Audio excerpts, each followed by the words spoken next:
Hello, good day everyone. So let's continue with our discussion on the subject comparative models and policing. So basically, malapit na tayong matapos. Mga 5 topics na lang siguro to, no?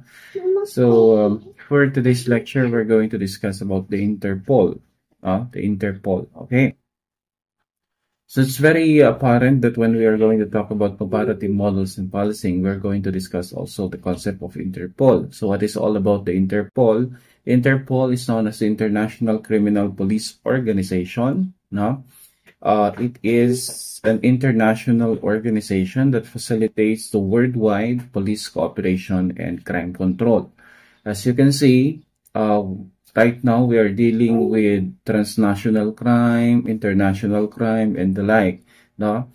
So the problem now is more on worldwide. It can be considered as a worldwide problem. No, the concept, the nature of crime today is that they respect no boundaries. That they can be committed here in Philippines, and later on the perpetrator will run into Hong Kong and so on. So therefore, we need international cooperation. Kasi how do we coordinate with other police officers? Like for example, we made mention that some criminals commit their crimes in other country, then run into or they're going to hide in other country. Now, will we allow that kind of weakness into our policing system to be like that forever? Diba? Parang hayaan na lang natin ba? Halimbawa, yung criminal nagtago sa China, no? Hahayaan na lang ba nating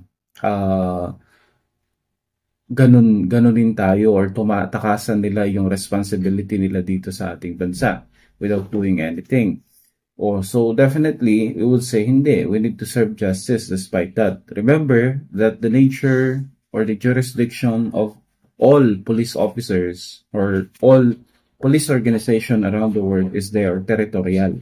Now, when we say territorial, they can only implement the law within their territory. Like for example, the Philippine National Police can only implement the laws in Philippines, in the jurisdiction of Philippines. So hanggang dito lang, hindi ka pwedeng you are member of the Philippine National Police, then you go to China and arrest the criminals there if they are Filipino or so.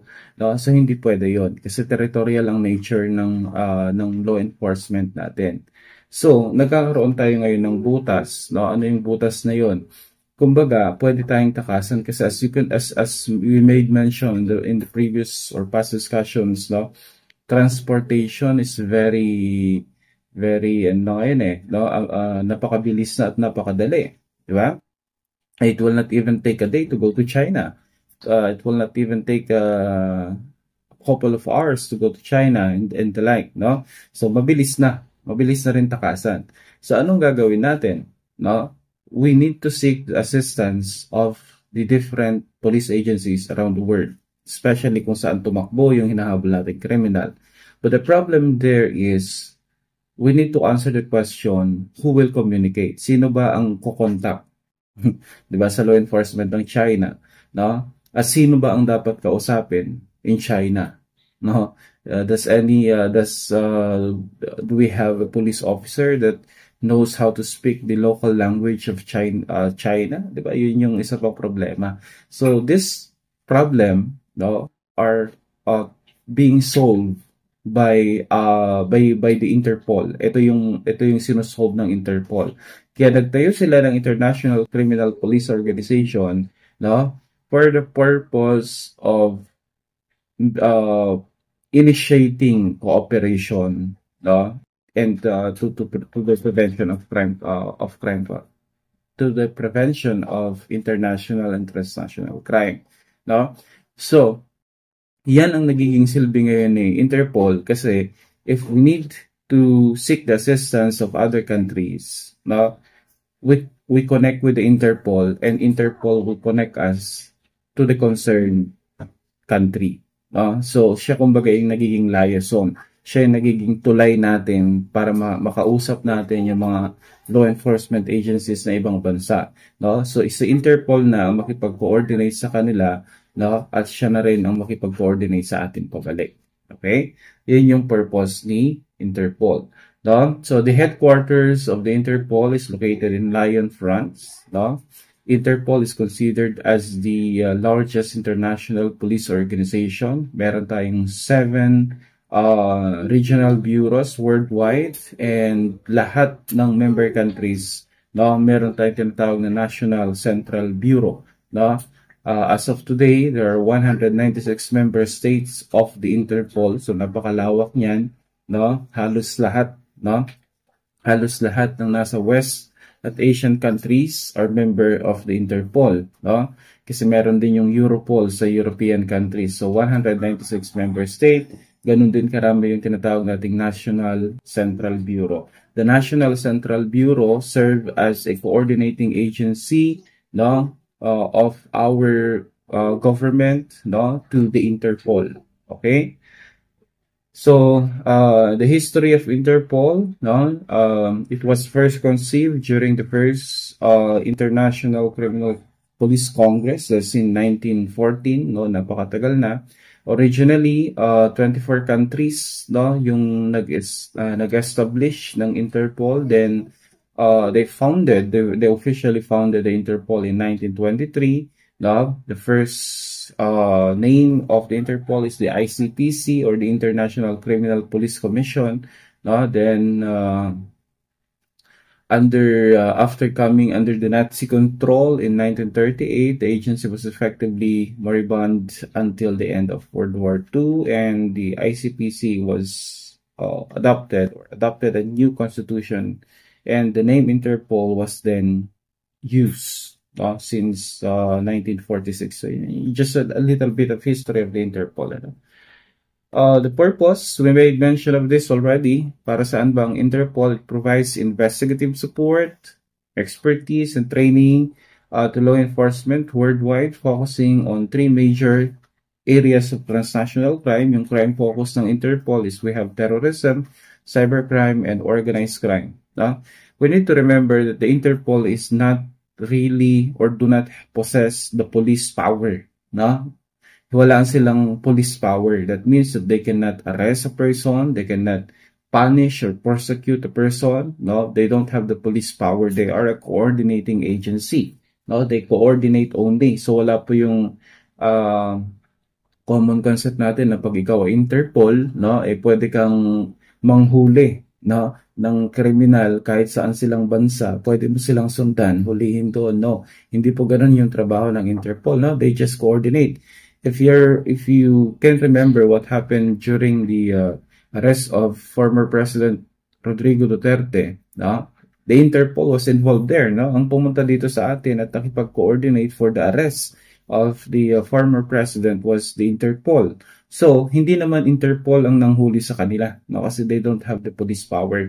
Ang nanghuli pa rin sa kanila is of course yung ating Philippine national sa kanya, no, kay former President Duterte, no, is yung ating police pa rin. Then tinurn over lang siya sa Interpol at ibiniyahe sa Hague, no? So bakit Interpol ang involved doon, no? Because merong charge si former President Rodrigo Duterte dun sa tinatawag nating International Criminal Court, ICC, no? And the enforcing body of the ICC is we have the Interpol. So si Interpol ang pumunta dito, no, nakipag-coordinate sa Philippines, no, Philippine law enforcement agencies, no, especially the PNP, for the arrest of President Duterte. Okay? So yun yung purpose niya, no? To coordinate, no, to train, to support the different law enforcement agencies among its 196 member states. Okay, so we have here the official language used by the Interpol. No, ito yung official language nila. Okay, so we have Spanish, Arabic, French, and English. Yun yung kanilang official languages. Ibig sabihin, lahat ng mga information na i-disseminate ng Interpol is written in these 4 languages. No, so hindi siya in Tagalog or whatsoever kasi tayo naman is nakakaintindi naman tayo ng English, no? So yung mga English report, no, ng Interpol, yun yung ating naiintindihan. There are some member state that do not understand English, no? They maybe are familiar with the Spanish or closely familiar to Spanish. So yun yung kanilang susundin. And Arabic and French, no? So yun yung official language na ginagamit nila. Tayo din, when we make a report, no, to the Interpol, or we will send a notice or any information to the Interpol, it is written in English, no, then it will be disseminated using the 4 languages that they use, no? So Spanish, Arabic, French, and English, right? So under the Interpol, we have also yung tinatawag nating I-24/7, no? I-24/7. What is all about the I-24/7? I-24/7 serves as the network of communication that gives access to all member state and open communication, 24 hours a day, 7 days a week. Di ba? Kasi magkakaiba tayo ng tinatawag nating timeline, di ba? Araw natin, gabi nila, and so on. So it's very important that the Interpol is always open every hour of the day and every day of the week. Di ba? Kasi baka mamaya kailangan ng information ng Pilipinas, no? We communicated with the Interpol, yun pala gabi nila doon, so paano tayo doon? Or vice versa, di ba? So, kailangan that the communication system or communication network of the Interpol, any time of the day, any hour of the day, no, any day of the week, they're open and will be able to respond to our queries, no? Kung meron tayong information na gustong malaman, no? It is very important that the Interpol is always open to provide us support. Okay, 24/7. Yan yung tinatawag nilang I-24/7. Interpol services, communication services, open for 24 hours a day, 7 days a week. Right? We have here the Interpol emblem, no, or the logo of the Interpol. As you can see on the left side of the screen, no, we have the emblem. The emblem is used in 1950. No? So we have here the important part, no, or the illustration under the emblem of the Interpol, the globe. No? Nakita natin yung globe that indicates the worldwide activities of the Interpol. No? And we have the olive branches surrounding the globe, no, that symbolizes peace, no, as one of the major goal of the Interpol. And we have also scale, which symbolizes justice, and a vertical sword that symbolizes police action. So yan yung ibig sabihin ng kanilang Interpol logo. So their services is worldwide. They aim or promote peace and justice and through police action, diba? Through police action, right? Next is we have the Interpol flag. The Interpol flag has a light blue background. They're using a light blue background. In the middle, we have there the Interpol logo surrounded by a 4 lightning flashes. Yun yung nadagdag, ano? Yung sinesymbolize ng lightning flashes over here is we have the speed, no? Speed in police action. So mabilis ang serbisyo ng Interpol as they are referring, as they are illustrating it through their official flag, right? Interpol notices, no? So we have here the Interpol notices. I think one of the most significant thing that we need to be familiar with Interpol is the different kind of notices that they are circulating around the member countries, the 196 member countries.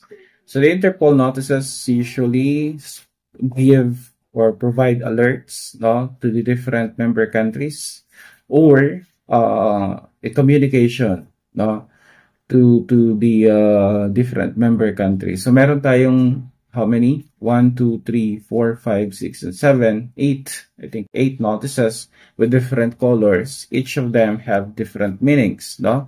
Let's talk about them.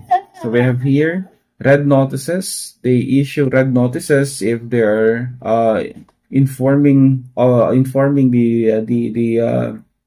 different member countries of a wanted person, no? So yellow notice for missing person, blue notice for if they are requiring for additional information, if black notice naman if they're giving an alert of an unidentified bodies, green notice for warnings and intelligence, orange notice for imminent threat, purple for modus operandi if they're informing you of the new modus operandi of some known criminal organizations, and so on, purple notice yan. And we have also the Interpol UN Security Council special notice, no, given to groups of individuals subject to UN sanction, right? So discuss lang natin sila specifically, just provide you the illustration, the summary, no?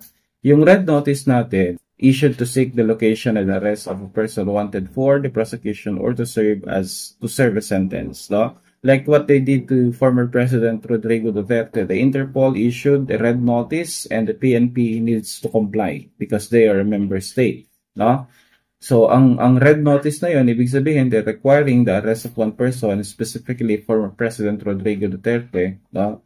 So, walang magawa si PNP kundi sumunod doon sa mandate ng Interpol, no? Unless we are not a member of the Interpol, but we are. So, they communicated or they put in the arrest of the former president. Yung yellow notice naman, no? Usually ini-issue yan to help locate missing person, often minors, or to help identify persons who are unable to identify themselves. Say for example, merong foreigner, no, sa Pilipinas na kung saan is hindi niya kilala kung sino siya. He does not know his name, his origin, and any relevant information among him any relevant information, no, relevant to him as a person. He does not know his identity, and so on. So pwedeng ang gawin ng ating kapulisan is to make a report, no, a request to the Interpol, no, to issue yellow notice to the different member countries. Baka merong nawawala doon, maybe in China, maybe in Japan, maybe in US, maybe in other countries, something like that. So baka may nawawala doon na mga foreigner and so on. So we could be able to establish the identity of that person who is found missing here in Philippines. A blue notice also is issued to collect additional information about person's identity, location, activities about criminal investigation. So for example, merong isang tao dito that is allegedly or being suspected to have been involved in crime in other country, and that country now want to validate or want to keep updated on what are the whereabouts of that person, so they can seek the Interpol. Pwede silang maghumingi ng tulong sa through the Interpol, no? So the Interpol can issue blue notice to Philippines, so provide us to gather information about a certain person, about certain place, about his activities and the like. Black notice issued to seek information on unidentified bodies. Same as true sa yellow kasi missing, buhay pa, no? Sa kapag naman ang natagpuan is halimbawa isang tao na patay na, no, and it seems like this person is not from here or a foreigner and so on, pwede tayong magpa-issue sa Interpol ng black notice sa mga different member countries baka sakaling may nakakakilala sa kanila, no? Vice versa, pwede rin yun, right? Green notice issued to provide warning about person's criminal activities where the person is considered to be possible threat, no, to the public safety. So for example, meron tayong known criminal, no, or known terrorist na nakatakas, no, hindi natin alam kung nasaan siya ngayon. Para mailagay sa wanted list natin, mag-issue tayo ng green notice informing all member countries that this person is dangerous, that he is involved in this kind of crime, and so on. So pwede yun, di ba? Wala nang takas. Okay, we have also orange notice to warn of an event, a person, an object, or process representing a serious or imminent threat to the public safety. Like for example, we have the pandemic. So the Interpol informed the different member countries through orange notice na meron tayong virus na pwedeng kumalat. No? Aside from the DOH, aside from the WHO, the World Health Organization issuing those notices, no, meron din ginawa ang ating Interpol para ma-inform yung mga member countries that there is this threat, no, to our health. So they issued orange notice for that reason. We have also purple notice issued to seek or provide information on modus operandi, objects, devices, and concealment methods used by criminals. So uh, the Interpol usually issues, purple notice to inform them of the different criminal activities and how they are done. No? For example, may bago na namang modus, no, na naglipa na sa ibang bansa. No? So pwedeng makatulong, no, yung ating Interpol by disseminating the information about their modus operandi and so on, and their, yung way nila kung paano i-commit yung crime, paano nila itago yung mga activities nila, or may mga bago bang gadget ngayon na pwedeng or na-develop nila na pwedeng gamitin sa pag-commit ng crime and so on. So that is done through the purple notice. We have also the Interpol Security Council Special Notice, no? Ito naman is as a means of sanction. Okay? Like what they did in Russia, di ba? Lahat ng member countries were required to issue their own sanctions against the Russian government, no? Kasi nga hindi nila tinigilan yung Ukraine, ginera-gera nila. So, nag-issue ngayon ang Interpol that all member countries must have their own sanction. 'Di ba? Yung sanction na 'yan, anong ipaparusa mo? No? Yun yung ano nila eh. Yun yung kapangyarihan ng Interpol eh, no? Anong ipaparusa mo? For example, Philippines yata, ang sanction nila sa US before is yung hindi na pagtuloy doon sa pag-purchase ng mga military vehicles, no? Military equipment sa Russia as a sanction. Kumbaga, yun yung parusa mo yan. Meron namang iba, ang sanction nila is that hindi na nila tinanggap yung currency ng Russia, so na-devalue ngayon, no, yung pera ng Russia. So, bumagsak ang kanilang ekonomiya. No? Yan ang delikado din, no, pagdating sa mga ganitong sanction. Just like, for example, sa atin, no, muntikan na rin tayong masanction. Ano? If for example, the Philippine government hindi sumunod doon sa mandate ng UN, no, na restuhin, hulihin si former President Duterte, baka tendency nito, sinanction na rin tayo ng UN. No? Nagbigay na rin ng mga sanction ang ating mga ang mga member countries ng Interpol sa atin. So, basta na tayong kawawa. No? Imagine mo, hindi nila tanggapin ng peso.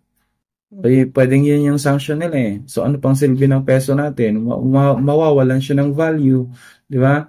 O di kaya is yung mga kamag-anak natin abroad na nagtratrabaho doon as domestic helpers. So, pauwiin nila, mag-total ban ng mga different countries. No? Sa mga OFW, pauwiin nila lahat yung mga nandun as a means of sanction. No? So, hindi natin nagigets yun eh. Okay? So, yun yung mga possible na mangyari if we do not obey or follow the mandates of the United Nations and the Interpol. Di ba? Kala natin, ano lang, pero, it's more than that. You need to remember it's more than that.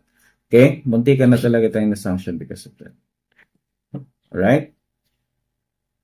Yan. So, those are the different notices and those are the topic that we need to be familiar with regards to Interpol. I hope I was able to impart my knowledge with regards to the topic that we just discussed. If you have a question, please comment on the comment section. And please, you may also like our video, subscribe to our channel, and share our video para mas marami pa tayong matulungan. That's it for today, guys. See you on the next video. Bye-bye.